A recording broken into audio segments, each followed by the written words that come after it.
NCERT class 7 और chapter 3 उष्मा heat, इसके बारे में जानने का प्रयास कर रहे हैं। आप जानते हैं कि ऊनी वस्त्र जांतव रेशों से बनाए जाते हैं।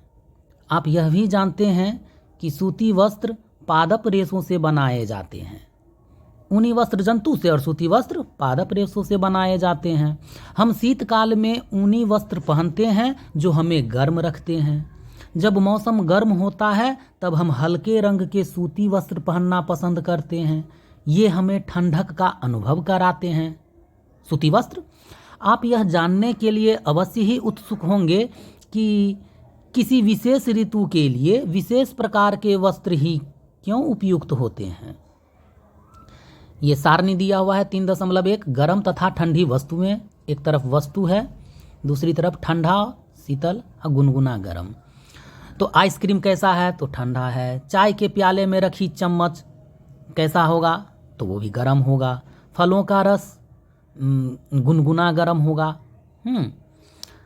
चाहे फिर तलने के लिए उपयुक्त किसी बर्तन की जो हथी है, हाँ, वो क्या होगा तो वो ठंडा होगा, बर्तन गर्म होगा। यही इसके बाद है कि शीतकाल में आप घर के अंदर ठंड का अनुभव करते हैं। बिल्कुल, यदि आप बाहर धूप में आ जाएं तो गर्मी का अनुभव करते हैं। हाँ, ग्रीष्मकाल में तो आप घर के अंदर भी गर्मी का अनुभव करते हैं। हम यह कैसे जान पाते हैं कि कोई वस्तु गर्म है अथवा ठंडी? हम कैसे पता लगाते हैं कि कोई वस्तु किसी गर्म अथवा कितनी ठंडी है? इस अध्याय में हम इसी प्रकार के कुछ प्रश्नों का उत्तर जानने का प्रयास करेंगे। वस्तुओं की अपेक्षा अधिक गर्मी होती है जबकि कुछ वस्तुएं दूसरों की अपेक्षा अधिक ठंडी होती है। हम कैसे ज्ञात करते हैं कि कोई वस्तु दूसरी वस्तु की अपेक्षा अधिक गर्म है? प्रायः हम इसका पता वस्तुओं को स्पर्श करके लगाते हैं, छूने से। परंतु क्या हमारी स्पर्श इंद्रियां विश्वसनीय हैं? आइए ज्ञात करें। तो 3.1 गर्म तथा ठंडा। अपने दैनिक जीवन में हम अनेक वस्तुओं के संपर्क में आते हैं। इनमें से कुछ गर्म हैं और कुछ ठंडी। चाय गर्म तथा बर्फ ठंडी होती है। सारणी 3.1 जो राइट साइड में है में सामान्य उपयोगी वस्तुओं की सूची दी गई है। इस सूची में कुछ और नाम जोड़िए। इन वस्तुओं को गर्म या ठंडी के रूप में चिन्हित कीजिए, जैसे कौन सा गर्म है कौन सा ठंडा है, कोई बड़ी बात नहीं। हम देखते हैं कि कुछ वस्तुएं ठंडी हैं जबकि कुछ गर्म हैं। आप यह भी जानते हैं कि कुछ वस्तुएं दूसरी बायां हाथ को पात्र ए में तथा दाहिने दक्षिणी हाथ को पात्र बी में डालिए। दोनों हाथों को 2-3 मिनट तक पात्रों में डूबे रहने दीजिए। अब दोनों हाथों को एक साथ पात्र सी में डुबाइए। चित्र 3.1 क्या दोनों हाथों को एक जैसा अनुभव होता है? ये पूछा जाता है। सुनिश्चित कीजिए कि पानी इतना गर्म न हो कि आपका हाथ जल जाए, यानी हल्का सुसुम पानी में और गर्म ठंडा पानी में हाथ रख के फिर उसको ठंडा में रखना है। ये क्रियाकलाप 3 में दिया गया है। क्या? 3 पात्रों में पानी के ताप का अनुभव करना है, जो बताया गया है कि एक हाथ गर्म में एक हाथ ठंडा में और फिर दोनों को एक सी वाले बर्तन में रखना है। यहाँ दाहिने में लिखा हुआ है कि 3 पात्र अथवा बर्तन लीजिए, इन पर ए, बी तथा सी नामांकित कीजिए, जो चित्र 3.1 में दिखलाया गया है। पात्र ए में ठंडा पानी तथा पात्र बी में गर्म पानी लीजिए। कुछ ठंडा और कुछ गर्म पानी मिलाकर पात्र सी में डालिए। अब अपने बाएं हाथ को पात्र में तथा दाहिने ये यहाँ पर लिखा हुआ था, सॉरी।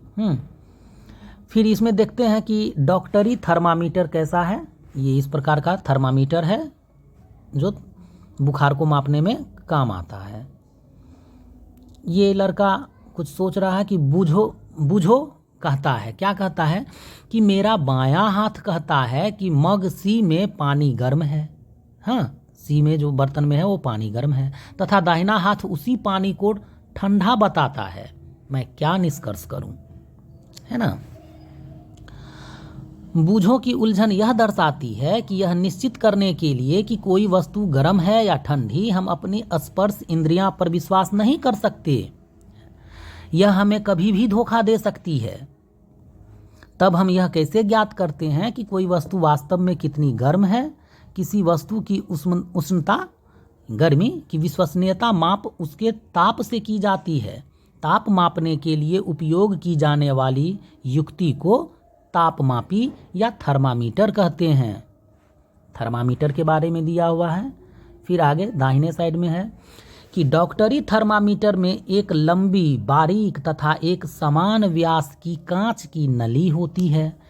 इसके एक सिरे पर एक बल्ब होता है। बल्ब में पारा भरा होता है, मरकरी Hg। बल्ब के बाहर नली में पारे की एक पतली चमकीली धारी देखी जा सकती है। यदि पारे की यह धारी आपको दिखाई न दे तो थर्मामीटर को थोड़ा सा घुमाइए जब तक कि आपको उसमें धारी दिखाई न देने लगे। थर्मामीटर पर आपको ताप मापने का एक मापक्रम यानी स्केल भी दिखाई देगा। उपयोग किए जाने वाला यह मापक्रम सेल्सियस स्केल है, जिसे C द्वारा दर्शाते हैं कि इतना डिग्री सेल्सियस बुखार है। फिर दाहिने में ये सोच रहा है बुझो दुविधा में है। ये क्या दुविधा में है कि चित्र 3.2 में दर्शाए दो मापक्रमों में से वह किसे पढ़े। पहेली ने उसे बताया कि भारत में हमने सेल्सियस स्केल को अपनाया है और हमें इसी स्केल का उपयोग करना चाहिए। दूसरा मापक्रम फ़ारेनहाइट स्केल है, F से जिसे डिनोट किया जाता है, जिसका परिसर कितना है? 94 से 108 डिग्री तक है। इसे पहले प्रयोग किया जाता है। जैसे 102 बुखार है ना, तो फ़ारेनहाइट में है, तापमान सेल्सियस में 37 डिग्री होता है मनुष्य का। ये है डॉक्टरी थर्मामीटर से हम 35 डिग्री सेल्सियस से 42 डिग्री सेल्सियस तक के ताप ही माप सकते हैं, है ना, थर्मामीटर से। 3.2 में है तापमापन, ताप को मापने के लिए। क्या आपने कोई तापमापी देखा है? हाँ, देखे हैं थर्मामीटर। याद कीजिए कि जब कभी आपको या आपके परिवार में किसी को बुखार चढ़ा था तो टेम्परेचर यानी ताप को थर्मामीटर यानी तापमापी से मापा गया था। जिस तापमापी से हम अपने शरीर के ताप को मापते हैं उसे डॉक्टरी थर्मामीटर कहते हैं। किसी थर्मामीटर को अपने हाथ में पकड़िए तथा उसका ध्यानपूर्वक परीक्षण कीजिए। यदि आपके पास थर्मामीटर नहीं है तो अपने मित्र के साथ सम्मिलित हो जाइए। डॉक्टरी थर्मामीटर चित्र 3.2 में दर्शाए अनुसार दिखाई देता है। जिसको ऐसा दिखाई देता है, ये दिया है चित्र 3.2 दिखाई देता है। उसके बाद क्रियाकलाप है दाहिने साइड में। क्या है कि आइए यह सीखें कि थर्मामीटर को कैसे पढ़ा जाता है। सबसे पहले इसके किन्हीं दो क्रमागत एक के बाद एक बड़े चिन्हों द्वारा निरूपित ताप के अंतर को नोट कीजिए। इन दोनों चिन्हों के बीच भागों की संख्या जो छोटे चिन्हों द्वारा दर्शाए गए हैं उसका मीटर रीडिंग होता है ना, को नोट कीजिए। मान लीजिए दो बड़े चिन्हों के बीच 1 डिग्री का अंतर है तथा इन चिन्हों के बीच 5 भाग है ना। तब एक छोटे भाग का मान 1/5 डिग्री सेल्सियस अर्थात 0.2 डिग्री सेल्सियस होगा। उसके स्केल का यहाँ विवरण किया गया है। उपयोग करने से पहले थर्मामीटर को अच्छी प्रकार धो लीजिए। धोने के लिए किसी पुतिरोधी रोगाणुरोधक घोल का उपयोग करना सुरक्षित रहता है। हल्का गर्म पानी गुनगुना में उसको धो लेना चाहिए कि बैक्टीरिया नहीं रहे। अब इसे अपने हाथ में कसकर पकड़िए और कुछ झटके दीजिए। ऐसे ऐसे झाड़ा जाता है। इस झटके देने से पारे का तल नीचे आ जाएगा। सुनिश्चित कीजिए कि यह 35 डिग्री सेल्सियस से नीचे आ गया है। अब थर्मामीटर के बल्ब को अपनी जीभ के नीचे रखिए। 1 मिनट के पश्चात थर्मामीटर को बाहर निकालिए और उसका पाठ्यांक नोट कीजिए। यह आपके शरीर का ताप है। ताप को सदैव इसके मात्रक डिग्री सेल्सियस के साथ व्यक्त करना चाहिए। आपने अपने शरीर का ताप कितना नोट किया? तो यही है कि मानव शरीर का सामान्य ताप 37 डिग्री सेल्सियस है। ध्यान दीजिए कि ताप को इसके मात्रक के साथ व्यक्त किया जाता है कि इतना डिग्री सेल्सियस है। दाहिनी ओर कि डॉक्टरी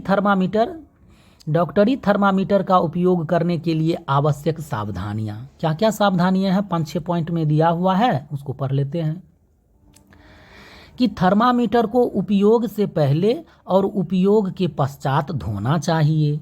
धोने के लिए किसी पुतिरोधी यानी एंटीसेप्टिक, उसका हिंदी में पुतिरोधी एंटीसेप्टिक घोल का उपयोग अच्छा रहता है। नेक्स्ट पॉइंट है कि सुनिश्चित कीजिए कि उपयोग से पहले पारे का तल 35 डिग्री सेल्सियस से नीचे हो, यानी उसको झाड़ देते हैं तब। नेक्स्ट है कि थर्मामीटर को पढ़ते समय पारे का तल दृष्टि रेखा की सीध में होना चाहिए। हाँ, आँख से सही तरीका से उसको देखना है, तिरछा करके देखेंगे तो उसका रीडिंग कुछ अलग बताएगा, कुछ ज़्यादा या कम। नेक्स्ट है कि थर्मामीटर का सावधानी पूर्वक उपयोग कीजिए। किसी कठोर वस्तु से टकराने पर यह टूट सकता है। थर्मामीटर कांच का रहता है। थर्मामीटर का उपयोग करते समय इसे बल्ब से नहीं पकड़ना चाहिए, नहीं तो उसका रीडिंग भागने लगेगा आगे। चमकीला भाग रहता है, पारा वो घसकता रहता है। और ये लड़की थर्मामीटर को देख रही है कि डॉक्टरी थर्मामीटर को पढ़ने की सही विधि है। सामने फ्रंट से देखना चाहिए उसकी स्केल को। और सारणी 3.2 में कहता है कि कुछ विद्यार्थियों के शरीर के ताप को यहाँ दर्ज कर लेना है कि नाम ये वो, यानी 2 किसी लड़का या लड़की का नाम और उसका टेम्परेचर तापमान इसमें नोट कर लेना है। उससे पता चल जाएगा कि हाँ हमको टेम्परेचर मापने आ गया। ये लड़की कुछ सोच में पड़ी हुई है, गाल पर हाथ रख करके कि पहेली, इसका नाम पहेली है। पहेली ने अपने शरीर का ताप मापा। वह चिंतित हो गई क्योंकि यह ठीक 37 डिग्री सेल्सियस नहीं था, यानी कुछ कम ज़्यादा भी हो सकता है। आइए पहेली को विश्वास दिलाएं कि उसके साथ कोई समस्या नहीं है। अब क्रियाकलाप 3 में है, 3.3 में कि डॉक्टरी थर्मामीटर की सहायता से अपने कुछ मित्रों, कम से कम 10 मित्र के शरीर का ताप मापिए। अब 10 को का क्यों मापने चले, अपने परीक्षणों को सारणी 3.2 में अंकित कीजिए। इसमें 2 ही नाम दिया है, 2 को ताप 2 स्टूडेंट का हो जाएगा बस। क्या प्रत्येक विद्यार्थी के शरीर का ताप 37 डिग्री सेल्सियस है? यह आवश्यक नहीं कि प्रत्येक व्यक्ति का सामान्य ताप 37 डिग्री ही हो। यह कुछ अधिक अथवा कुछ कम भी हो सकता है। वास्तव में जिसे हम सामान्य ताप नॉर्मल टेम्परेचर कहते हैं, वह स्वस्थ व्यक्तियों के विशाल समूह के शरीर का औसत ताप है। ज़्यादा स्वस्थ आदमी सबके विशाल समूह का एवरेज है 37 डिग्री सेल्सियस, लेकिन प्रत्येक पर्टिकुलर इंसान में कुछ कम या अधिक हो सकता है। किसी का 38, किसी का 37, किसी का 36 डिग्री सेल्सियस। उष्मा पढ़ रहे हैं, हीट। बूझो, ये लड़का है। बूझो के मस्तिष्क में एक नटखट विचार आया। क्या? वह डॉक्टरी थर्मामीटर से गर्म दूध का ताप मापना चाहता था। पहेली ने उसको ऐसा करने से रोक दिया कि नहीं कहीं खराब हो जाएगा। और राइट साइड में है कि आइए अब देखें कि इस तापमापी का उपयोग कैसे किया जाता है दूध मापने वगैरह के लिए। 3.4 में दिया हुआ ये बड़ा सा स्केल हरा रंग में है। 110 डिग्री सेल्सियस, 100, 9, 8, 7, 6, 5, 4, 3, 2, 1, 0, यहाँ से इसका स्केल है। और इसमें है कि प्रयोगशाला तापमापी द्वारा जल का ताप मापना। प्रयोगशाला में जल के तापमान को मापने के लिए एक अलग सा तापमापी रहता है। बाएं साइड में आते हैं कि डॉक्टरी थर्मामीटर को केवल मानव शरीर का ताप मापने के लिए ही डिजाइन किया गया है। मानव शरीर का ताप सामान्यतः 35 डिग्री सेल्सियस से कम तथा 42 डिग्री सेल्सियस से अधिक नहीं होता। यही कारण है कि इस थर्मामीटर का परिसर 35 से 42 डिग्री सेल्सियस है। 3.3 प्रयोगशाला तापमापी के बारे में क्या है सो हम जान लेते हैं यहाँ पर कि हम अन्य वस्तुओं के ताप कैसे मापते हैं। इसके लिए अन्य तापमापी काम में लाते हैं। ऐसा ही एक तापमापी प्रयोगशाला तापमापी है। आपके अध्यापक इस तापमापी को आपको दिखाएंगे। इसे ध्यान से देखिए तथा इससे मापे जा सकने वाले अधिकतम तथा न्यूनतम ताप को नोट कीजिए। प्रयोगशाला तापमापी का परिसर प्रायः -10 डिग्री सेल्सियस से 110 डिग्री सेल्सियस होता है। चित्र 3.4 ये दाहिने साइड में है ना, में दिखाया गया है। जैसे आपने डॉक्टरी थर्मामीटर में किया था, ठीक उसी प्रकार इस तापमापी के भी किसी सबसे छोटे भाग द्वारा दर्शाए जाने वाले ताप का मान ज्ञात कीजिए। तापमापी द्वारा दर्शाए गए ताप को ठीक ठीक पढ़ने के लिए आपको ताप के इन मान की आवश्यकता होगी। यानी लेबोरेटरी में जो प्रयोगशाला में तापमापी रहता है, पानी को मापने वाला, उसका पैमाना रहता है -10 डिग्री से 110 डिग्री सेल्सियस तक, ये उसका रेंज रहता है। ब्रैकेट में है कि ये ब्रैकेट नहीं, ये कॉलम, इसको क्या कहते हैं, हाँ दिया हुआ है। विभिन्न प्रयोजनों के लिए विभिन्न प्रकार के तापमापी उपयोग किए जाते हैं। मौसम की रिपोर्ट में दिए गए अधिकतम तथा न्यूनतम तापों की जानकारी देने के लिए अधिकतम न्यूनतम तापमापी का उपयोग किया जाता है। इसको बॉक्स में कहेंगे कि हाँ ये बॉक्स में दिया हुआ है। राइट साइड पढ़ लेते हैं क्या है कि प्रयोगशाला तापमापी द्वारा जल का तापमापन, इसको क्या है इसके बारे में कि किसी बीकर, ये बर्तन है किसी शीशा का, किसी बीकर अथवा मग में नल का थोड़ा सा जल लीजिए। तापमापी को जल में इस प्रकार डुबोइए कि उसका बल्ब तो जल में डूबा रहे, लेकिन वह बर्तन की तली अथवा दीवारों को स्पर्श न करे। इस तरीक़ा से रखना है कि उसका जो बॉटम ये है सबसे नीचा वाला पोर्शन, वो बर्तन में नहीं सटना चाहिए, है ना, पानी में ही रहना चाहिए। जल में डूबा रहे लेकिन वह बर्तन की तली अथवा दीवारों को स्पर्श न करे। तापमापी को जल में ऊर्ध्वाधर रखते हुए, यानी क्या कहते हैं, हॉरिजॉन्टल नहीं, क्षैतिज हो गया, परपेंडिकुलर, हाँ ऊर्ध्वाधर रखते हुए इसमें पारे के तल की गति को देखिए। तब तक प्रतीक्षा कीजिए जब तक कि नली में पारे का तल स्थिर न हो जाए। तापमापी का पाठ्यांक नोट कीजिए। यह इस समय जल का ताप है, टेम्परेचर है। कक्षा में विभिन्न विद्यार्थियों द्वारा मापे गए जल के ताप की तुलना कीजिए। जो स्टूडेंट जल का माप किया है, क्या इन मापों में कुछ भिन्नताएं हैं? संभव कारणों पर चर्चा कीजिए। ये प्रयोगशाला तापमापी के बारे में बताया गया था।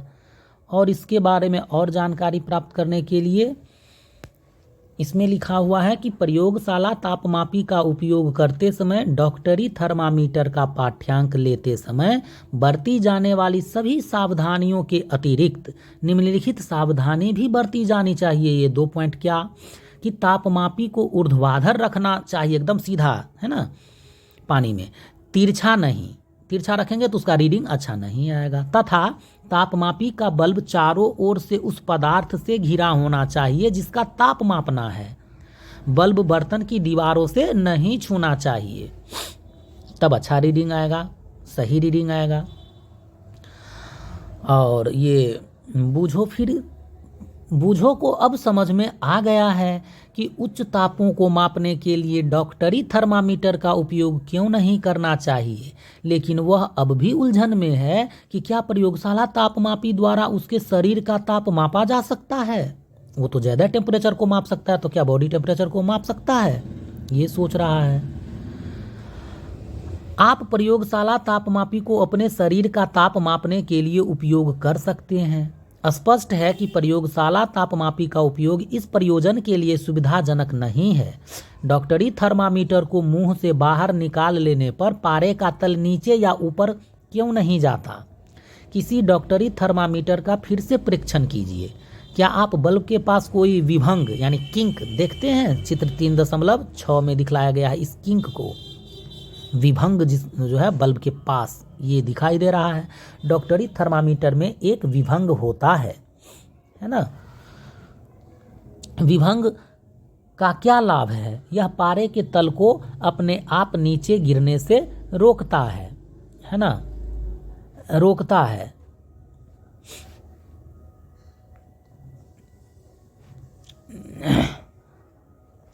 और देखते हैं कि यह बूझो फिर से कि बूझो यह जानने के लिए उत्सुक है क्या कि जब तापमापी का बल्ब किसी वस्तु के संपर्क में आता है तो पारे के तल में परिवर्तन क्यों होता है। वो ये जानना चाह रहा है। आइए इस प्रश्न का उत्तर खोजने का प्रयास करें। देखते हैं क्रियाकलाप 3.5 में क्या है। सबसे पहले तो ये देखते हैं कि इसमें दिया हुआ है 37.0 एक थर्मामीटर है कि तापमापी में पारे के प्रयोग के विषय में अनेक चिंताएं हैं। पारा एक विषाक्त पदार्थ है। हाँ, पदार्थ है, जहरीला है, और यदि तापमापी टूट जाए तो इसका निपटान अत्यंत कठिन है। आजकल अंकीय तापमापी यानी डिजिटल थर्मामीटर उपलब्ध हैं जिनमें पारे का उपयोग नहीं होता है। डिजिटल थर्मामीटर है। क्रियाकलाप ये था 3.4 ऊष्मा का स्थानांतरण, तो वो देखेंगे आगे। 3.4 पहले तो यही था, लेकिन बाएं साइड में है क्रियाकलाप 3.5 और इसको हम देखते हैं क्या है इसमें कि किसी बीकर या मग में थोड़ा गर्म जल लीजिए, तापमापी के बल्ब को जल में डुबोइए, पारे के तल के स्थिर होने तक प्रतीक्षा कीजिए, वेट कीजिए। जब पारे का तल स्थिर हो जाए तो ताप नोट कीजिए, जो रीडिंग बढ़ रहा था उसको। अब तापमापी को जल से बाहर निकालिए। ये सब स्वयं करने से तुरंत ईजी हो जाएगा। ध्यानपूर्वक देखिए कि अब क्या होता है। क्या आप देखते हैं कि जैसे ही तापमापी को जल से बाहर निकालते हैं पारे का तल गिरने लगता है। इसका अर्थ है कि किसी प्रयोगशाला तापमापी द्वारा ताप का पाठ्यांक तभी नोट करना चाहिए जब उसका बल्ब जल या उस वस्तु में रखा है जिसका ताप मापना है। निकाल के बाहर अगर उसको हम रीडिंग करेंगे तो उसका रीडिंग गिरने लगेगा और अच्छा हम माप नहीं सकेंगे उसको। स्मरण कीजिए कि अपने शरीर का ताप मापते समय आपको पाठ्यांक नोट करने के लिए थर्मामीटर को मुंह से बाहर निकालना पड़ता है। क्या तब संभवतः आपने तब इसके बाद है क्या तब जाती है नहीं, क्या तब संभवतः आपने क्या तब गिरता है। क्या आप सोचते हैं कि ऊष्मा ज्वाला के सबसे निकट के सिरे से दूसरे सिरे की ओर स्थानांतरित होती है। अच्छा ठीक है। ऊष्मा का स्थानांतरण। संभवतः आपने देखा होगा कि जब किसी बर्तन को ज्वाला पर रखते हैं तो वह तप्त हो जाता है। इसका कारण है कि ऊष्मा ज्वाला से बर्तन की ओर चली जाती है। यहाँ से लाइन मिल रहा है, चली जाती है। जब बर्तन को ज्वाला से हटा लेते हैं तो यह धीरे धीरे ठंडा हो जाता है। यह ठंडा क्यों हो जाता है, ये प्रश्न है। ऊष्मा बर्तन से परिवेश की ओर स्थानांतरित हो जाती है। इस प्रकार आप समझ सकते हैं कि दोनों स्थितियों में ऊष्मा गर्म वस्तु से ठंडी वस्तु की ओर प्रवाहित होती है। ऊष्मा गर्म वस्तु से ठंडी वस्तु की ओर प्रवाहित होती है। वास्तव में ऊष्मा सदैव गर्म वस्तु से अपेक्षाकृत ठंडी वस्तु की ओर प्रवाहित होती है। गर्म से ठंडी की ओर प्रवाहित होती है। हाँ, और ये फिर सोच रही है कि पहेली जानना चाहती है क्या इसका यह अर्थ है कि यदि दो वस्तुओं का ताप समान हो तो ऊष्मा स्थानांतरित नहीं होगी। हाँ, बिल्कुल स्थानांतरित नहीं होगी। यही है थर्मल इक्विलिब्रियम। ऊष्मा किस प्रकार स्थानांतरित होती है, आइए इसकी खोज करें। और दाहिने साइड में है, दाहिने साइड में भी पढ़ लेते हैं। गिरता है बर्तन की ओर, गिरता है। क्या तब गिरता है। अब ये बायां का दायां में लिखा हुआ है, मुंह से बाहर निकालना पड़ता है, तो तब क्या गिरता है। क्या आप सोचते हैं कि ऊष्मा ज्वाला के सबसे निकट के सिरे से दूसरे सिरे की ओर स्थानांतरित होती है। वह प्रक्रम जिसमें ऊष्मा किसी वस्तु के गर्म सिरे से ठंडे सिरे की ओर स्थानांतरित होती है चालन कहलाता है, कंडक्शन कहलाता है। ठोसों में ऊष्मा प्रायः चालन के प्रक्रम द्वारा स्थानांतरित होती है। क्या सभी पदार्थों में ऊष्मा का चालन आसानी से हो जाता है? नहीं। आपने अवश्य देखा होगा कि खाना पकाने के लिए उपयोग किए जाने वाले धातु के बर्तन में प्लास्टिक या लकड़ी की हत्थी लगी होती है, नहीं तो पक जाएंगे। क्या आप किसी तप्त बर्तन को हत्थी से पकड़कर बिना हाथ जलाए उठा सकते हैं? तप्त बर्तन को हत्थी से पकड़कर बिना हाथ जलाए उठा सकते हैं, तो हाँ, क्योंकि वो हत्थी प्लास्टिक वगैरह मोटा चीज़ का रहता है कि उसमें हीट नहीं आए। और ऊष्मा किस प्रकार स्थानांतरित होती है, आइए इसकी खोज करें। क्रियाकलाप 3.6 में क्या है कि एल्युमिनियम या लोहे जैसी किसी धातु की एक छड़ अथवा चपटी पट्टी लीजिए। छड़ पर मोम के छोटे छोटे टुकड़े चिपकाइए। ये टुकड़े लगभग समान दूरियों पर होने चाहिए, जो चित्र 3.7 में दिखाया गया है। और चित्र 3.7 ये ही रहा है ना। छड़ के एक सिरे को एक प्रयोगशाला स्टैंड पर कसिए, है ना, यानी 2 ईंटा लगा करके उसमें एक छड़ दे दिए। यदि आपको स्टैंड न मिले तो आप छड़ के एक सिरे को ईंटों के बीच में दबा कर रख सकते हैं। अब छड़ के दूसरे सिरे को गर्म कीजिए और ध्यानपूर्वक देखिए। मोमबत्ती से यहाँ गर्म कर रहा है दूसरे सिरे को, तो क्या देखते हैं। अब मोम का 2, 4, 5 जगह हम लगा दिए थे। किसी धातु की पट्टी में ऊष्मा के स्थानांतरण का अध्ययन। तो जैसे जैसे ये रॉड हीट होगा तो ये मोम जो उसमें सटा हुआ था वो पिघल करके नीचे गिर रहा है। जो पहले है वो पहले गिरेगा, फिर उसके बाद में, यही क्रम देखने के लिए यहाँ प्रयोग किया गया है। सबसे पहले अच्छा वो एक पन्ना है, इससे आगे ठीक हम ही। हाँ, तो मोम के टुकड़ों का क्या होता है, क्या ये टुकड़े गिरना आरंभ कर देते हैं। तो हाँ, गिर रहा है, दिखाई दे रहा है। कौन सा टुकड़ा सबसे पहले, जो मोमबत्ती के सबसे नज़दीक में रहेगा, कौन सा टुकड़ा सबसे पहले, यहाँ पर आएंगे फिर, पहले गिरता है, ये पूछ रहा है। क्या आप सोचते हैं कि ऊष्मा ज्वाला के सबसे निकट के सिरे से दूसरे सिरे की ओर स्थानांतरित होती है। हाँ, पहले जो गिर रहा है, यानी पहले यहाँ हीट हुआ, फिर उसके बाद। वह प्रक्रम जिसमें ऊष्मा किसी वस्तु के गर्म सिरे से ठंडे सिरे की ओर स्थानांतरित होती है, चालन कहलाता है, कंडक्शन कहलाता है। ठोसों में ऊष्मा प्रायः चालन के प्रक्रम द्वारा स्थानांतरित होती है। हाँ, क्या सभी पदार्थों में ऊष्मा का चालन आसानी से हो जाता है। आपने अवश्य देखा होगा कि खाना पकाने के लिए उपयोग किए जाने वाले धातु के बर्तन में प्लास्टिक या लकड़ी की हत्थी लगी होती है। क्या आप किसी तप्त बर्तन को हत्थी से पकड़कर बिना हाथ जलाए उठा सकते हैं। ये हम पहले पढ़ चुके हैं, सॉरी ये बाद में था, पेज बाय पेज ना है। क्रियाकलाप 3/7 क्रियाकलाप 3.7 में क्या है कि किसी छोटे बर्तन या बीकर में गर्म पानी लीजिए। कुछ वस्तुएं जैसे इस्पात, स्टील की चम्मच, प्लास्टिक का स्केल, पेंसिल तथा विभाजनी डिवाइडर एकत्र कीजिए। इन सभी, ये सभी स्केल है ना, ये औजार बॉक्स में, इंस्ट्रूमेंट बॉक्स में रहता है, ज्योमेट्री बॉक्स कहेंगे। हाँ, एकत्र कीजिए। इन सभी वस्तुओं के एक सिरे को गर्म पानी में डुबोइए। चित्र 3.8। चित्र 3.8 कहाँ है, यहाँ है, नीचे में दिया हुआ, यहाँ पर इस तरीका के ऐसा बोला है करने के लिए। विभिन्न पदार्थों में ऊष्मा का चालन कैसे होता है कि पेंसिल में क्या है, स्केल में क्या है, चम्मच में क्या है, डिवाइडर में क्या है, हाँ, उसको नोट करके लिखना है, तब समझ में आएगा। चालक, कुचालक और अर्धचालक के बारे में यहाँ समझाने का प्रयास किया जा रहा है।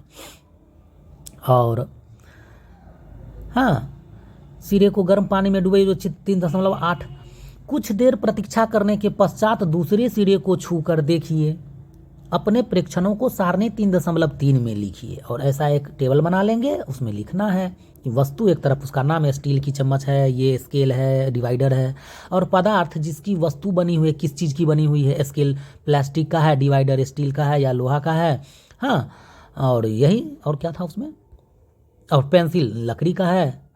हाँ, तो ये किस चीज़ से बना हुआ है, और क्या दूसरा सिरा गर्म होता है, हाँ या नहीं। अगर दूसरा सिरा है तो डिवाइडर का दूसरा सिरा गर्म होगा, लकड़ी वाला गर्म नहीं होगा, फिर प्लास्टिक वाला भी हो सकता है गर्म नहीं हो ज़्यादा। ये है, जो पदार्थ अपने से होकर ऊष्मा को आसानी से जाने देते हैं उन्हें ऊष्मा का चालक कहते हैं। इनके उदाहरण हैं एल्युमिनियम, आयरन जो लोहा है, तथा कॉपर तांबा। जो पदार्थ अपने से होकर ऊष्मा को आसानी से नहीं जाने देते उन्हें ऊष्मा का कुचालक कहते हैं, कि उसमें हीट ट्रांसफर नहीं हो रहा है तो उसको ऊष्मा का कुचालक कहेंगे, जिससे हीट जा रहा है उसको ऊष्मा का चालक कहेंगे। यहाँ तक तो समझ गए। आगे क्या है, अच्छा ये पेज है ना, तो इसको हमको यहाँ से पढ़ना है। जैसे प्लास्टिक तथा लकड़ी कुचालकों को उष्मारोधी भी कहते हैं। प्लास्टिक में और लकड़ी जो है इस कुचालकों को उष्मारोधी कहते हैं, इसमें उष्मा का स्थानांतरण नहीं होता है। जल तथा वायु उष्मा के कुचालक हैं। जल तथा वायु उष्मा के कुचालक हैं। जल तथा वायु उष्मा के कुचालक हैं। जल में तो हीट उष्मा आता ही है, तब इन पदार्थों में उष्मा स्थानांतरण कैसे होता है, आइए पता लगाएं। थोड़ा हम ही नहीं समझ रहे हूँ। हाँ, क्रियाकलाप 3.8 में क्या है कि गोल पेंदे का फ्लास्क लीजिए। यहाँ पर जैसे चित्र 3.9 में जल में उष्मा का संवहन को यहाँ दिखलाया गया है। फ्लास्क है जो इसमें पानी रखा हुआ है, नीचे से हीट दिया जा रहा है। हाँ, तो कि गोल पेंदे का फ्लास्क लीजिए। यदि फ्लास्क उपलब्ध न हो तो बीकर लिया जा सकता है। इसे जल से 2/3 भरिए। 2/3 हिस्सा भर देंगे, ऊपर कुछ खाली रहने देंगे। इसको किसी तिपाई पर, यानी तिपाई मतलब जिसका 3 गो पैर हो, किसी तिपाई पे, ऐसा टेबल मेज जो भी कहें, गोल पेंदे पर फ्लास्क लीजिए। यदि फ्लास्क उपलब्ध न हो तो बीकर लिया जा सकता है। इसे जल से 2/3 भरिए। इसको किसी तिपाई पर रखिए अथवा फ्लास्क को रखने का कोई ऐसा प्रबंध कीजिए जिससे कि आप इसके नीचे एक मोमबत्ती रखकर इसे गर्म कर सके। मोमबत्ती नहीं, आग का लौ, जैसा चित्र में दिखाया गया है दाहिने साइड। प्रबंध कीजिए जिससे कि आप इसके नीचे एक मोमबत्ती रखकर इसे गर्म कर सकें। फ्लास्क में जल के स्थिर होने की प्रतीक्षा कीजिए। एक स्ट्रॉ की सहायता से फ्लास्क के पेंदे पर पोटेशियम परमैंगनेट का एक क्रिस्टल धीरे से रखिए। पोटेशियम परमैंगनेट का एक क्रिस्टल धीरे से रखिए। वो आग के बाद का जो पट्टी है उसके बारे में है। अब क्रिस्टल के ठीक नीचे मोमबत्ती जलाकर जल को गर्म कीजिए। अपने प्रेक्षणों को नोटबुक में लिखिए तथा जो कुछ आप देख रहे हैं उसका चित्र भी बनाइए। बनाने के लिए कह रहा है। जब जल को गर्म करते हैं तो ज्वाला के पास का जल गर्म हो जाता है। जो ही आग से नज़दीक है वो गर्म हो जाता है। गर्म जल ऊपर उठता है। इस गर्म जल के आसपास का ठंडा जल उसका स्थान अब दाहिने पर उसका स्थान लेने के लिए आ जाता है। गर्म जल ऊपर जाएगा और ठंडा जल उस गर्म जल के स्थान को भर देगा। फिर यह जल भी गर्म होकर ऊपर उठता है तथा आसपास से जल फिर इसके स्थान पर आ जाता है। और यही प्रक्रिया तब तक चलती रहती है जब तक कि सारा जल गर्म न हो जाए। उष्मा का स्थानांतरण इस विधि को संवहन कहते हैं। पानी के खोलने को जो विधि है उसको हम संवहन कहते हैं, कंडक्शन कहते हैं। कंडक्शन, हाँ, संवहन। चालन मतलब कंडक्शन। अच्छा ठीक है, संवहन कहते हैं उस। हाँ, इसके बाद है कि वायु में उष्मा का स्थानांतरण किस प्रकार होता है, धुआं किस दिशा में जाता है, ये प्रश्नवाचक चिन्ह है। तो उष्मा स्रोत के पास की वायु गर्म होकर ऊपर उठती है, ऊपर उठती जाती है। इस प्रकार यह वायु भी गर्म हो जाती है और यह प्रक्रिया चलती रहती है। क्रियाकलाप 3.9 द्वारा आप इस विचार की पुष्टि कर सकते हैं। एक मोमबत्ती जलाइए। क्रियाकलाप 3.9 में अपने एक हाथ को ज्वाला के ऊपर तथा दूसरे हाथ को ज्वाला के पार्श्व में रखिए। आग के लौ के एक ऊपर और एक बगल में रखिए। क्या आपने दोनों हाथ समान गर्मी का अनुभव करते हैं, जो इस चित्र में 3.10 में दिखलाया गया है। एक साइड में हाथ रखना मोमबत्ती के, एक ऊपर में। यदि नहीं तो कौन सा अधिक गर्म अनुभव करता है और ऐसा क्यों होता है? जो हाथ ऊपर में रखेंगे वो ज़्यादा गर्म होगा, लौ ऊपर की ओर है, और साइड वाला कम होगा। मेरे ख्याल से यही होना चाहिए। वायु में उष्मा का स्थानांतरण संवहन द्वारा होता है ना। तो अब दाहिने साइड का ही ना पढ़ेंगे कि पहले बाएं साइड का? हाँ, पहले बाएं साइड का पढ़ लेते हैं, उसके बाद तो चित्र ही है। सावधान, अपने हाथों को ज्वाला से सुरक्षित दूरी पर रखिए जिससे कि वे जले नहीं। ये यहाँ पर सावधान कर रहा है कि ऐसा नहीं हो कि आप हाथ पका लें। ध्यान दीजिए, ऊपर की ओर की वायु संवहन द्वारा गर्म होती है, इसीलिए ज्वाला से ऊपर का हाथ, हाँ, ऊपर का हाथ गर्मी का अनुभव करता है। तथापि पार्श्व की वायु संवहन द्वारा गर्म नहीं हो पाती, इसीलिए यह वायु लौ के ऊपर की वायु जैसी गर्म नहीं लगती है। संवहन के कारण ऐसा होता है, ये यहाँ बताया गया है। तटीय क्षेत्रों में रहने वाले लोग एक मनोरंजक परिघटना का अनुभव करते हैं जो समुद्र के किनारे रहते हैं। दिन के समय स्थल धरती या थल जो है जल की अपेक्षा शीघ्र गर्म होता है ना, हीट एब्जॉर्ब करके। स्थल के ऊपर की वायु गर्म होकर ऊपर उठती है। इसका स्थान लेने के लिए समुद्र की ओर से ठंडी वायु स्थल की ओर बहती है, यानी दिन में समुद्र से वायु स्थल की ओर बहती है।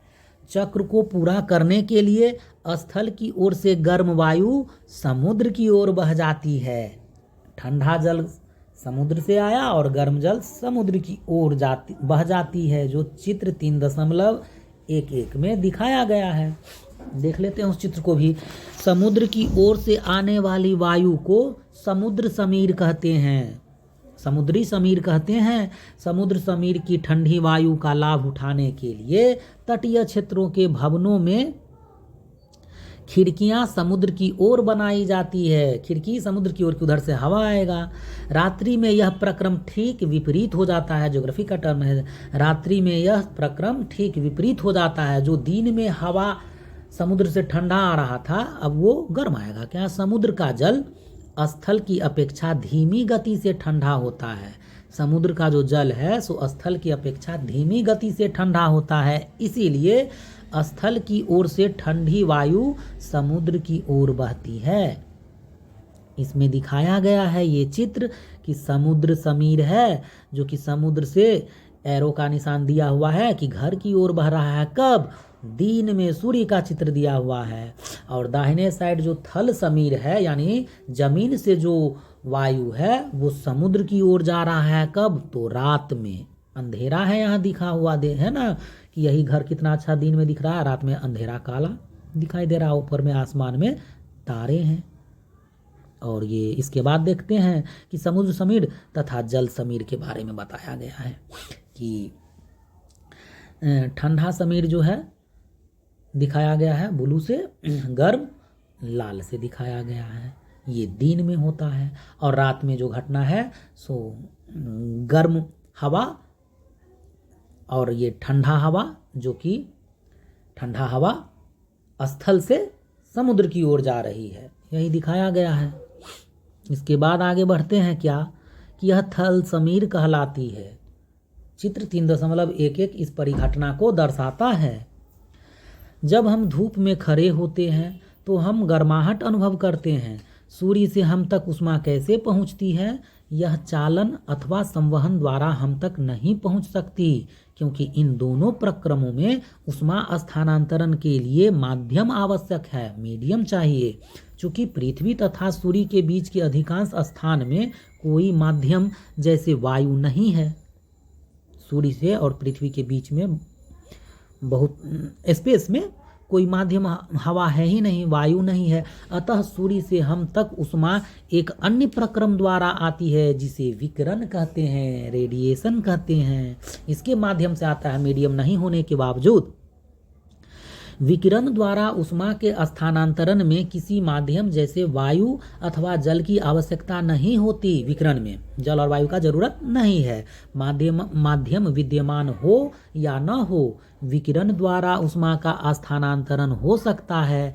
जब हम किसी तापक यानी हीटर को हिंदी में तापक कहते हैं, जब हम किसी तापक हीटर के सामने बैठते हैं तो हमें इसी प्रक्रम द्वारा उष्मा प्राप्त होती है।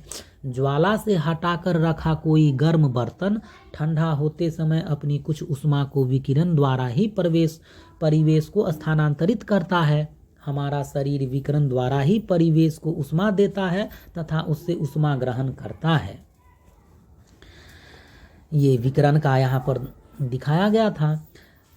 विकिरण के बारे में, सभी गर्म पिंड विकिरणों के रूप में उष्मा विकिरित करते हैं। जब ये उष्मा विकिरण किसी अन्य वस्तु से टकराते हैं तो इनका कुछ भाग परावर्तित हो जाता है। पृथ्वी भी रिलीज करती है हीट को, रेडिएशन, तो इनका कुछ भाग परावर्तित हो जाता है। कुछ भाग अवशोषित हो जाता है तथा कुछ भाग परागत हो सकता है। अवशोषित हुआ, कुछ परावर्तित हो गया और कुछ जो है परागत हो सकता है। उष्मा के अवशोषित भाग के कारण वस्तु का टेम्परेचर ताप बढ़ जाता है। धूप में बाहर जाते समय आपको छाते का उपयोग करने का परामर्श क्यों दिया जाता है? यही विकिरण से बचने के लिए। और ये है 3.5 सर्दियों तथा गर्मियों में हमारे पहनने के वस्त्रों के प्रकार। ये तो बहुत आसान लगेगा।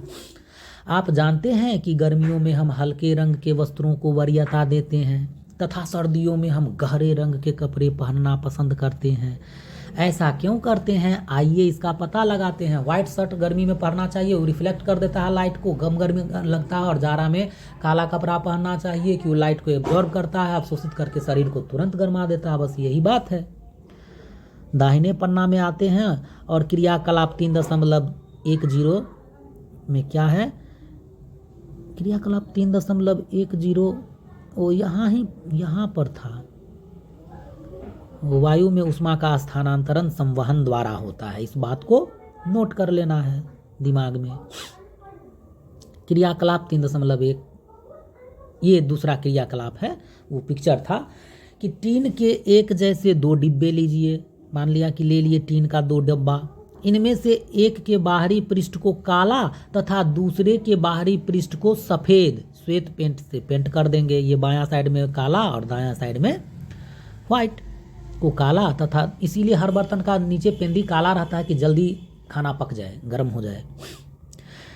तो सफ़ेद श्वेत पेंट कीजिए। चित्र 3.12 ये चित्र 3.12 है। काले तथा सफ़ेद पृष्ठ के 2 बर्तन हैं, यहाँ दिखलाया गया है। दोनों डिब्बों में बराबर मात्रा में जल भरिए, मान लिया भर लिए, तथा उन्हें दोपहर के समय लगभग 1 घंटे के लिए धूप में रख दीजिए। दोनों डिब्बे में भरे जल के ताप मापिए। क्या आप दोनों के ताप में कुछ अंतर पाते हैं? तो होगा, काला वाला थोड़ा ज़्यादा गर्म होगा। किस डिब्बे में जल अधिक गर्म है? केवल जल को छूकर भी आप दोनों के ताप में अंतर अनुभव कर सकते हैं। काला वाला ज़्यादा गर्म होगा। क्रियाकलाप 3.11 में है। क्रियाकलाप 3.10 में उपयोग किए गए दोनों डिब्बे लीजिए। इन दोनों में समान मात्रा में समान ताप लगभग 60 डिग्री सेल्सियस का गर्म जल भरिए। दोनों में पानी कितना टेम्परेचर होना चाहिए? 60 डिग्री सेल्सियस का गर्म जल भरिए। दोनों डिब्बे को किसी कमरे में अथवा छाया में रखिए। किसी कमरा में रख देंगे या कहीं छाया में रख देंगे जो 60 डिग्री सेल्सियस है। दोनों डब्बा, जो एक काला है एक उजला है। 10-15 मिनट के पश्चात प्रत्येक डिब्बे के जल का ताप ज्ञात कीजिए। 15 मिनट के बाद, 10 से 15 मिनट के बाद क्या करेंगे कि दोनों डिब्बे का टेम्परेचर हम ज्ञात करेंगे। क्या दोनों डिब्बों में जल का ताप समान दर से कम हुआ? इसका मतलब है उजला वाला बर्तन जल्दी ठंडा जाएगा, पानी गर्म जो है काला वाला बर्तन का कुछ देरी से ठंडा होगा। ये हम समझ सकते हैं। क्या इन क्रियाकलापों से आप यह निष्कर्ष निकाल सकते हैं कि गर्मियों में सफ़ेद या हल्के रंग के वस्त्र तथा सर्दियों में गहरे रंग के वस्त्र पहनना अधिक आरामदायक क्यों प्रतीत होता है? यही सब कारण है। गहरे रंग के पृष्ठ अपेक्षाकृत अधिक उष्मा अवशोषित करते हैं, जो काला है, हीट एब्जॉर्ब करता है। इसीलिए सर्दियों में गहरे रंग के वस्त्र पहनना हमें सुखद लगता है। हल्के रंग के कपड़े उष्मीय विकिरणों को अधिकांश फिर इस साइड में आ जाएंगे, अधिकांश भाग को परावर्तित कर देते हैं। इसीलिए गर्मियों में हमें हल्के रंग के वस्त्र अधिक आरामदेह लगते हैं। थोड़ा इधर छूटा हुआ है। हमारे पहनने के वस्त्रों के प्रकार के बारे में यहाँ बताया गया। हाँ, ये हो गया है ऊपर वाला पेज। इसके बाद आगे बढ़ते हैं। जो भी समय लगे हमको अपना पढ़ना है, समझना है ना। ये चौखुट्टा कहेंगे या इसको क्या कहते हैं, जो भी है। हम अपने घरों को ठंडा या गर्म रखने के लिए कोयला या लकड़ी जैसे ईंधन अथवा विद्युत का उपयोग करते हैं। क्या ऐसे भवन बनाना संभव है जिन पर बाहर की गर्मी या सर्दी का कोई प्रभाव न पड़े? भवन की बाहरी दीवार को यदि ऐसा बनाया जाए कि उसके बीच में वायु की एक परत बंद हो जाए, तो ऐसा संभव किया जा सकता है। ऐसा करने की एक विधि है कि भवन निर्माण में खोखली ईंटों का उपयोग किया जाए, जो कि आजकल उपलब्ध है। इग्लू का बर्फ में घर बनाया जाता है, दो बर्फ के बीच में हवा का एक गैप दिया जाता है और वो उष्मा का कुचालक हो जाता है, इसलिए उसमें घर गर्म रहता है ठंडे प्रदेशों में। तो भवन निर्माण में खोखली ईंटों का उपयोग किया जाए, जो कि आजकल उपलब्ध है। ऐसा ही मिस्र के पिरामिड्स वगैरह में भी है कि नीचे ठंडा रहता है, उतना गर्मी में भी। इस भाग को आगे यहाँ पर था हल्के रंग के कपड़े उसमें विकिरणों को अधिकांश भाग को परावर्तित कर देते हैं, इसीलिए गर्मियों में हमें हल्के रंग के वस्त्र अधिक आरामदेह लगते हैं। आगे पढ़ते हैं, बस लास्ट ही होगा कुछ, लेकिन जो भी समय लगे। सर्दियों में ऊनी वस्त्र हमें उष्ण बनाए रखते हैं। सर्दियों में ऊनी वस्त्र हमें उष्ण बनाए रखते हैं। सर्दियों में हम ऊनी वस्त्र पहनते हैं। ऊन उष्मारोधी है। इसके अतिरिक्त ऊन के रेशों के बीच में वायु फंसी ट्रैप रहती है। ऊन के हर एक बीच में भाग में फंसी ट्रैप रहती है। यह वायु हमारे शरीर की उष्मा को क्या करते हैं? शरीर की उष्मा, ये इस पेज में आएगा। शरीर की उष्मा को ठंडे परिवेश की ओर विकृत होने से रोकती है, अतः हमें उष्णता का अनुभव होता है। मान लीजिए सर्दियों में आपको एक मोटे कंबल अथवा एक के ऊपर एक जुड़े दो पतले कंबलों में से किसी एक का चुनाव करके उपयोग करने की छूट है, तो आप इनमें से किसे चुनेंगे और क्यों? दो पतला कंबल है जिसके बीच में हवा का लेयर है, वो उष्मा का कुचालक होता है, अंदर के गर्मी को बाहर नहीं जाने देता है, बाहर के ठंडी को अंदर नहीं आने देता है। याद रखिए, दो कंबलों के बीच में वायु की एक परत विद्यमान है, तो हम वो दो कंबल पतला पतला लेंगे मोटा कंबल के बजाय। प्रमुख शब्द क्या क्या हम इस चैप्टर में सीखे हैं कि सेल्सियस स्केल है जिस पर रीडिंग किया जाता है थर्मामीटर का। चालन, हाँ, कंडक्शन के बारे में बताया गया है, उष्मा का चालन होता है कैसे? गर्म से ठंडे की ओर। चालक, ऐसा पदार्थ जिसमें उष्मा का संवहन हो रहा है, उष्मा का स्थानांतरण हो रहा है, वो चालक। संवहन वायु में होता है। कुचालक, जिसमें उष्मा का मतलब जो है स्थानांतरण नहीं होगा, वो कुचालक। अधिकतम न्यूनतम तापमापी, हाँ, अधिकतम और न्यूनतम तापमापी वही प्रयोगशाला वाला। उष्मारोधी मतलब क्या? इसमें हीट ट्रांसफर नहीं होगा, उष्मारोधी। थल समीर, जो थल से समीर समुद्र की ओर जाएगा, और समुद्र समीर जो समुद्र से थल की ओर यानी जमीन की ओर आएगा। विकिरण, जो पृथ्वी सूर्य के किरण को हीट एब्जॉर्ब करता है और उसको विकिरण के माध्यम से रात में मुक्त करता है। ताप समझ रहे हैं, टेम्परेचर। तापमापी वही थर्मामीटर। अंकीय तापमापी यानी डिजिटल हो गया है, उसमें पारा का उपयोग नहीं होता है। और पुतिरोधी, पुतिरोधी मतलब बैक्टीरिया रहित, ये था एंटीसेप्टिक। हाँ, आपने क्या सीखा? चैप्टर खत्म हो गया और कुछ कुछ इसमें जो है 4 पन्ना में, उसको भी हम जानने का प्रयास करते हैं कि क्या जितना पढ़ लिए इसी के बारे में पूछा जाना है। यहाँ आपने क्या सीखा? तो किसी वस्तु की उष्णता की कोटि ज्ञात करने के लिए हम सदैव अपनी स्पर्श इंद्रियों पर विश्वास नहीं कर सकते हैं।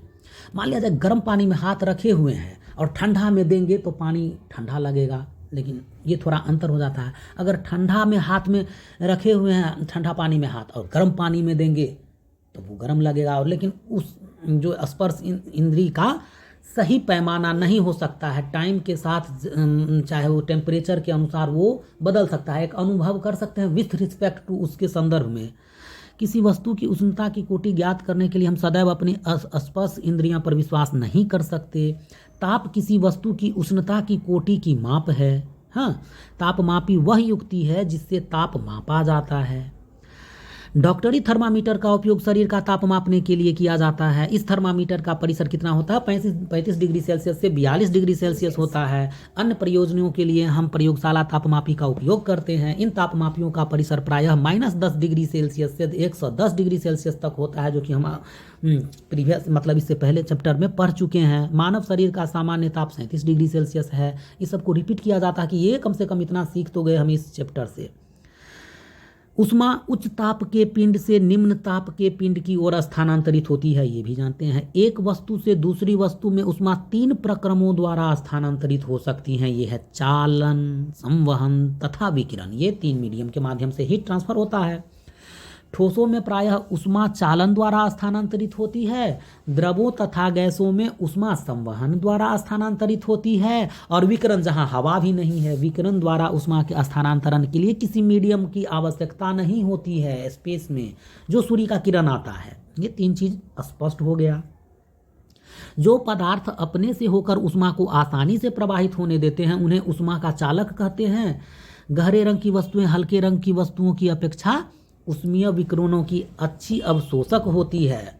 जो काला रंग का कपड़ा हो, हाँ, गहरे रंग का, वो एब्जॉर्ब करता है हीट को। यही कारण है कि हम गर्मियों में हल्के रंग के वस्त्रों में अधिक आराम का अनुभव करते हैं, क्योंकि ये रिफ्लेक्ट कर देता है लाइट को। सर्दी यानी हीट ऊष्मा को सर्दियों में ऊनी वस्त्र हमें गर्म रखते हैं, सब जानते हैं। इसका कारण यह है कि ऊन ऊष्मारोधी है तथा इसके रेशों के बीच में वायु फंसी ट्रैप होती है ना। इस बात को अभ्यास, ये कुछ प्रश्न आंसर है। क्या एक में है प्रयोगशाला तापमापी तथा डॉक्टरी थर्मामीटर के बीच समानताएं तथा अंतर लिखिए। दोनों में वही समानता और अंतर लिख देना है। ऊष्मा चालक तथा ऊष्मारोधी प्रत्येक के 2-2 उदाहरण दे देना है। 3 में रिक्त स्थानों की पूर्ति कीजिए कि कोई वस्तु कितनी गर्म है इसकी जानकारी, हाँ, थर्मामीटर द्वारा प्राप्त होती है। कोई वस्तु कितनी गर्म है इसकी जानकारी थर्मामीटर या उंगली से भी करते हैं, लेकिन ये अच्छा पैमाना नहीं है। उबलते हुए पानी का ताप, हाँ, तापमापी से नहीं मापा जा सकता, यानी डॉक्टरी थर्मामीटर से नहीं मापा जा सकता है। ताप को डिग्री में मापते हैं तो डिग्री सेल्सियस में, फ़ारेनहाइट में 102 बुखार, 103 बुखार, है ना। 98.4 डिग्री से फ़ारेनहाइट हर स्वस्थ मनुष्य को बुखार रहता है, यानी उतना टेम्परेचर सामान्य है। बिना किसी माध्यम द्वारा ऊष्मा स्थानांतरण के प्रक्रम को विकिरण कहते हैं, जहाँ कोई मीडियम नहीं रहता है। स्टील की एक ठंडी चम्मच गर्म दूध के प्याले में रखी गई है, ठीक। यह अपने दूसरे सिरे तक ऊष्मा का स्थानांतरण संवहन प्रक्रम द्वारा करेगी। उसमें संवहन नहीं, ये चालन, कंडक्शन, चालन, ठोस में चालन के द्वारा होगा और द्रव और गैस में संवहन के द्वारा। 6, हल्के रंग के वस्त्रों की अपेक्षा गहरे रंग के वस्त्र ऊष्मा का अधिक अवशोषण करते हैं। ये सब वही चीज़ दिया हुआ है, बस इस तरीक़ा से। और ये कॉलम मिलान कि कॉलम ए में दिए कथनों का कॉलम बी के शब्दों में मिलान कीजिए। कॉलम ए है, बी है, क ख ग घ क्या है, तो थल समीर के बहने का समय क्या होता है, तो थल समीर यानी थल से समीर की ओर जाएगा तो वो रात में जाता है, रात में 4 नंबर। समुद्र समीर के बहने का समय होता है समुद्र दिन में, तो ख का 3 हो जाएगा। गहरे रंग के कपड़े पसंद करने का समय कब होगा, तो गर्मी में, और हल्के रंग के कपड़े पसंद करने का समय ठंडी में।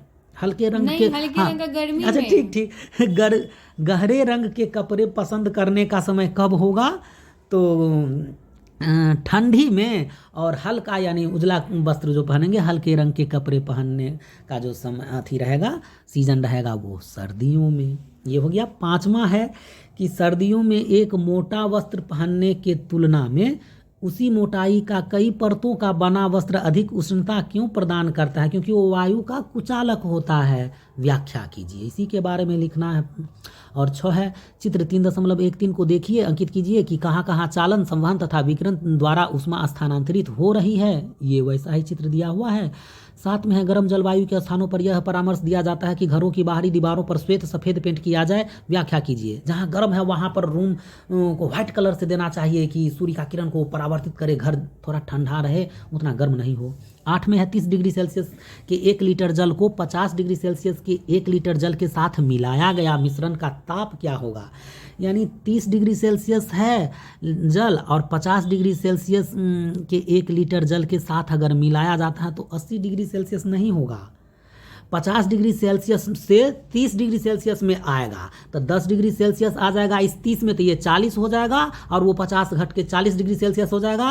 और तब वो मतलब 2 अगर अलग अलग बर्तन में है तब वो थर्मल इक्विलिब्रियम में आ जाएगा, स्टेट में आ जाएगा कि 40 डिग्री दोनों का हो गया। लेकिन कह रहा 30 डिग्री सेल्सियस के 1 लीटर जल को अगर 50 डिग्री सेल्सियस के 1 लीटर जल के साथ अगर मिला दिया जाए, तो अगर ऐसा है तो इसका 50 और उसका 30 डिग्री, तो 80 डिग्री सेल्सियस हो जाएगा। आंसर दिया हुआ है कि 80 डिग्री सेल्सियस, 50 डिग्री सेल्सियस से अधिक लेकिन 80 से कम, 20 डिग्री, 30 डिग्री तथा 50 डिग्री तक कॉय होगा, मतलब 80 डिग्री सेल्सियस हो जाएगा। 9वां को है कि 40 डिग्री सेल्सियस ताप की लोहे की किसी गोली को कटोरी में भर लें, ठीक। 40 डिग्री सेल्सियस ताप के जल में डुबाया गया, इस प्रक्रिया में ऊष्मा क्या होगा। 40 डिग्री ताप की लोहे की किसी गोली को कटोरी में भरे 40 डिग्री सेल्सियस ताप के जल में रखेंगे, यानी लोहा का एक बॉल्ब है, छोटा बॉल है, वो 40 डिग्री है और पानी भी 40 डिग्री है, तो इस प्रक्रिया में क्या होगा, तो लोहे की गोली से जल की ओर स्थानांतरित होगी, लोहे की गोली से जल की ओर स्थानांतरित होगी, न तो लोहे की गोली से जल की ओर और न ही जल से लोहे की गोली की ओर स्थानांतरित होगी। ये तो सोचने वाली बात है। फिर आगे देखते हैं कि जल से लोहे की गोली की ओर स्थानांतरित होगी, दोनों के ताप में वृद्धि कर देगी। अच्छा, इसको सोचना पड़ेगा। 10 लकड़ी की एक चम्मच को आइसक्रीम के प्याले में डुबोया गया है, इसका दूसरा सिरा। लकड़ी की एक चम्मच को आइसक्रीम के प्याले में डुबाया गया, तो लकड़ी के चम्मच तो ठंडा होगा नहीं। चालन के कारण ठंडा हो जाएगा नहीं, संवहन के कारण ठंडा हो जाएगा नहीं, विकिरण के कारण ठंडा हो जाएगा नहीं, ठंडा नहीं होगा, ठंडा नहीं होगा। लकड़ी ऊष्मा का कुचालक होता है। और 11 है स्टेनलेस इस्पात की कढ़ाई में प्रायः कॉपर यानी तांबे की तली लगाई जाती है, क्यों, इसका कारण हो सकता है क्या, तांबे का क्यों, स्टेनलेस इस्पात में कढ़ाई में तांबा का क्यों, तो तांबे की तली कढ़ाई को अधिक टिकाऊ बना देती है, ये बात नहीं। ऐसी कढ़ाई देखने में सुंदर लगती है, ये बात नहीं। स्टेनलेस इस्पात की अपेक्षा तांबा ऊष्मा का अच्छा चालक है, ये होगा गौ। स्टेनलेस इस्पात की अपेक्षा तांबे को साफ करना अधिक आसान है, नहीं, तांबा में तो नींबू लगाता है, काला पड़ जाता है, रिएक्शन करता है। और ये 13वां पन्ना है, एक पन्ना और होगा, बस यही सब है, इसी में टाइम लग रहा है थोड़ा सा। विस्तारित अध्ययन क्रियाकलाप एवं परियोजना कार्य क्या करना है घर पर। 1 नंबर में किसी डॉक्टर या अपने निकट के किसी स्वास्थ्य केंद्र पर जाइए, ठीक। डॉक्टर को किसी रोगी का ताप मापते हुए देखिए कि डॉक्टर कैसे उस रोगी का ताप मापते हैं, यह जानने का प्रयास कीजिए क्या क्या कि ताप मापी का उपयोग करने से पहले वह उसे किसी द्रव में क्यों डुबोते हैं, एंटीसेप्टिक यानी बैक्टीरिया मुक्त करते हैं। ताप मापी को जीभ के नीचे क्यों रखते हैं कि टेम्परेचर ठीक रहे, लेकिन फिर उसको धो लेना चाहिए कि बैक्टीरिया उसमें नहीं रहे। ग शरीर का ताप मापने के लिए तापमापी को मुंह के अतिरिक्त क्या शरीर के किसी अन्य भाग पर भी रखा जा सकता है। हाँ, तो इसको कांख कहते हैं, चाहे इसको क्या कहते हैं, आर्म्स के बाजू वाले नीचे साइड में, इसमें यहाँ पर दबाया जाता है। घ शरीर के विभिन्न भागों का ताप समान है या अलग अलग है। सेम टेम्परेचर होगा, अलग अलग भी हो सकता नहीं, सेम टेम्परेचर होगा, बॉडी का टेम्परेचर सेम होगा। आप इसी प्रकार के अन्य प्रश्न पूछकर अतिरिक्त जानकारी प्राप्त कर सकते हैं। दूसरा है किसी पशु चिकित्सक के पास, वेटरनरी जो है पशु चिकित्सक के पास जाइए और उनसे पालतू पशुओं तथा पक्षियों के सामान्य ताप के बारे में जानकारी प्राप्त कीजिए तथा चर्चा कीजिए, ये करने के लिए बोला जा रहा है। 3 लोहे की किसी छड़ पर पतले कागज की पट्टी कसकर लपेटिए, लोहे की किसी छड़ पर पतले कागज की पट्टी कसकर लपेटिए, ठीक। छड़ को लगातार घुमाते हुए जलती हुई मोमबत्ती के ऊपर रखकर कागज को जलाने का प्रयत्न कीजिए, क्या यह जल पाता है, अपने प्रेक्षण की व्याख्या करें। यानी अगर लोहा में कागज पेपर को अगर लपेट करके अच्छा से अगर लकड़ी आग पर देंगे तो नहीं जलेगा, ये होना चाहिए, नहीं जलेगा। और ये दिखलाया जा रहा है यहाँ, ये क्या है चित्र 3.14 में कि कागज़ की एक सीट लीजिए, इस पर चित्र 3.4 में दर्शाए अनुसार एक सर्पिल स्पाइरल बनाइए, कागज़ को काट करके कागज़ को रखें, ऐसा अनुदिश काटिए जैसा चित्र में दिखाया गया है। चित्र में दर्शाए अनुसार कागज़ को जलती हुई मोमबत्ती के ऊपर लटकाइए तो जलने लगेगा। देखिए क्या होता है, इसकी व्याख्या कीजिए। हाँ, तो स्पाइरल रहेगा तो वो जलना प्रारंभ कर देगा और तिरछा तिरछा जलेगा, यही होना। ध्यान रखिए सर्पिल का निचला भाग ज्वाला के ठीक ऊपर इतनी ऊंचाई पर हो कि उसमें आग न लगे। वो आग नहीं लगे तो वो गोल गोल घूमेगा, उस हीट के कारण, मेरे ख्याल से वो है ना, वो हीट के कारण ये कुछ होगा, उसमें आग न लगे, ये करने के लिए दिखलाया है। ऐसा करने पर तब न पता चलेगा कि हमने ऐसा परीक्षण किया, ऑब्जर्वेशन किया, हम ये देखे कि ये होता है। 5 में है पारदर्शी कांच की चौड़े मुंह की 2 एक जैसी बोतल लीजिए। पारदर्शी हो जिसे दिखाए कांच की चौड़े मुंह की 2 एक जैसी बोतल लीजिए, मान लिया ले लिए। एक बोतल में पोटेशियम परमैंगनेट के कुछ पोटेशियम परमैंगनेट रखने पर वो ब्लास्ट भी होता है, उसका छींटा बाहर पड़ता है ना। तो एक बोतल में पोटेशियम परमैंगनेट के कुछ क्रिस्टल या स्याही की कुछ बूंदे डालिए। इस बोतल को गर्म पानी से पूरा भरिए, दूसरी बोतल को ठंडे पानी से पूरा भरिए। ठंडे पानी की बोतल को एक मोटे कागज जैसे पोस्ट कार्ड से ढक दीजिए। पोस्ट कार्ड को एक हाथ से दबा कर रखिए तथा दूसरे हाथ से बोतल को पकड़िए। बोतल को उल्टा दीजिए, उल्टा कीजिए तथा इसको गर्म पानी की बोतल के ऊपर रखिए। तो क्या होगा, दोनों बोतल को कसकर पकड़िए। किसी दूसरे व्यक्ति से पोस्ट कार्ड को खींचने के लिए कहिए, देखिए क्या होता है और इसका व्याख्या करना है ना। वैसे कागज़ के बर्तन को बना करके उसमें चाय भी बनाया जा सकता है, आग पर नहीं जलता है। क्या आप जानते हैं, अब जान छोड़ दीजिए, 14 पन्ना है पेज। क्या आप जानते हैं क्या सेल्सियस स्केल की अभिकल्पना स्वीडन के खगोल शास्त्री एंडर्स सेल्सियस, क्या नाम है, एंडर्स सेल्सियस, क्या थे, खगोल शास्त्री, और कहाँ के, स्वीडन के। तो सेल्सियस स्केल की जो अभिकल्पना है वे स्वीडन के खगोल शास्त्री एंडर्स सेल्सियस ने 1742 में, कब, तो 1742 में की। अनोखी बात यह थी कि उन्होंने जल का क्वथनांक यानी उबालने का जो ताप है, जिस पर जल क्वथनांक उबालने का ताप 0 डिग्री सेल्सियस तथा हिमांक जमने का ताप 100 डिग्री सेल्सियस निर्धारित किया। तथापि इस क्रम को बहुत शीघ्र ही उलट दिया गया। तो ये हो गया 0 डिग्री सेल्सियस पे जो है पानी जम जाएगा, 100 डिग्री पर पानी खोल जाएगा, दूध 70 डिग्री सेल्सियस। इस तरीक़ा से हम इस अध्याय को हीट को समझ सके। और इसको यहाँ से बंद करने के लिए ये है, कहाँ आ रहा है, यहाँ